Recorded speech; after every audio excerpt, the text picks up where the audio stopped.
Assalamualaikum warahmatullahi wabarakatuh dan salam sejahtera. Nama diberi Wan Muhammad Aman bin Wan Sofri. Nombor metrik DB220011. Saya merupakan pelajar ijazah sarjana muda Pendidikan Teknikal dan Vokasional, penyejuk bukuan dan penyaman udara. Hari ini saya akan membuat penilaian pengajaran dan pembelajaran dalam filem HK. Filem ini dibintangi oleh Rani Mukherjee yang membawa watak sebagai Cikgu Naina Mathur. Cikgu Naina ini mempunyai 2 ijazah dalam bidang pendidikan dan sains. Apa yang menarik dalam filem ini adalah Cikgu Naina telah menghidap penyakit sindrom Tourette, iaitu sebuah penyakit saraf yang menyebabkan tingkah laku dan tutur kata di luar kawalannya sendiri dan tidak dapat dikawal. Kekurangan ini membuatkan pihak sekolah tidak dapat menerimanya sebagai seorang guru. Tidak lama kemudian, Cikgu Naina telah diterima masuk ke sekolah dan perlu mengajar kelas TAIF.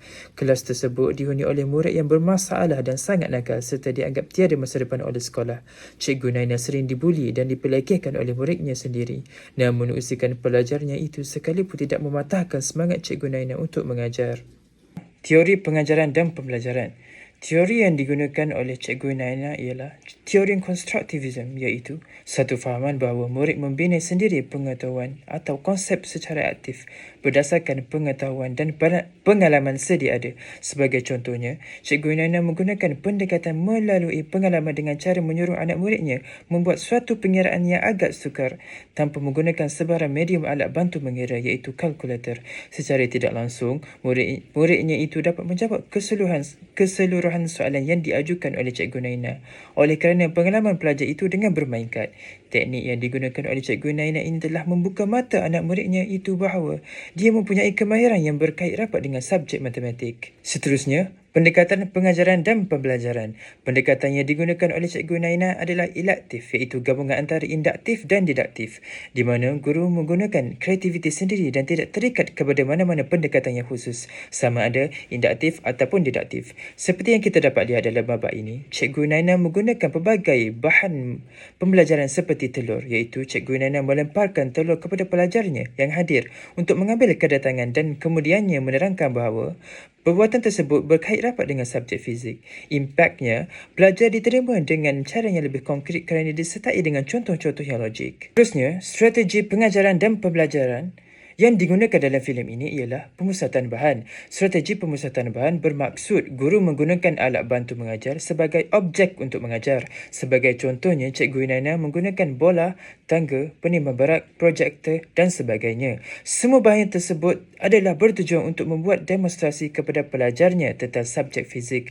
Dengan menggunakan strategi ini, guru boleh menyampaikan pengajarannya dengan lebih mudah, menarik serta berkesan dan dapat diterima oleh pelajarnya. Untuk kaedah pengajaran dan pembelajaran yang digunakan oleh Cikgu Naina ialah kaedah penyelesaian masalah.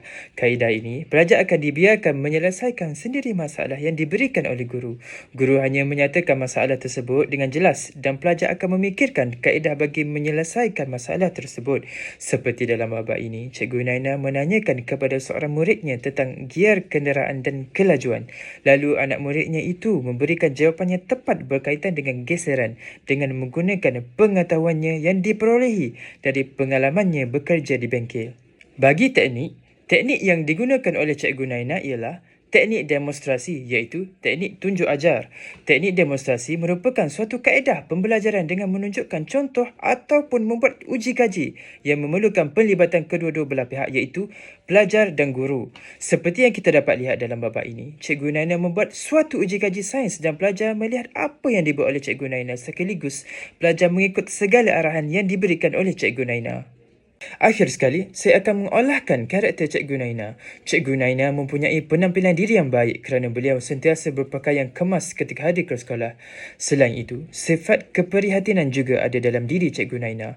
Seperti beliau mengambil inisiatif untuk melawat anak-anak muridnya di rumah mereka ketika hari perjumpaan ibu bapa dan guru yang sepatutnya dijalankan di sekolah. Di samping itu, Cikgu Naina seorang yang mempunyai budi pekerti di mana Cikgu Naina sanggup mengobarkan masa dan tenaga untuk mengajar anak murid murid-muridnya walaupun bukan dalam waktu sekolah.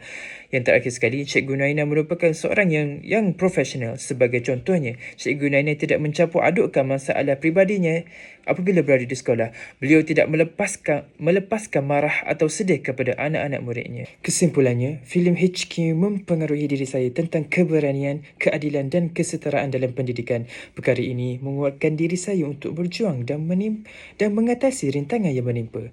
Akhir sekali, Cikgu Naina menjadi sumber inspirasi saya untuk menjadi seorang guru yang berketerampilan kemas, pekerti yang baik serta mempunyai sifat profesional yang tinggi.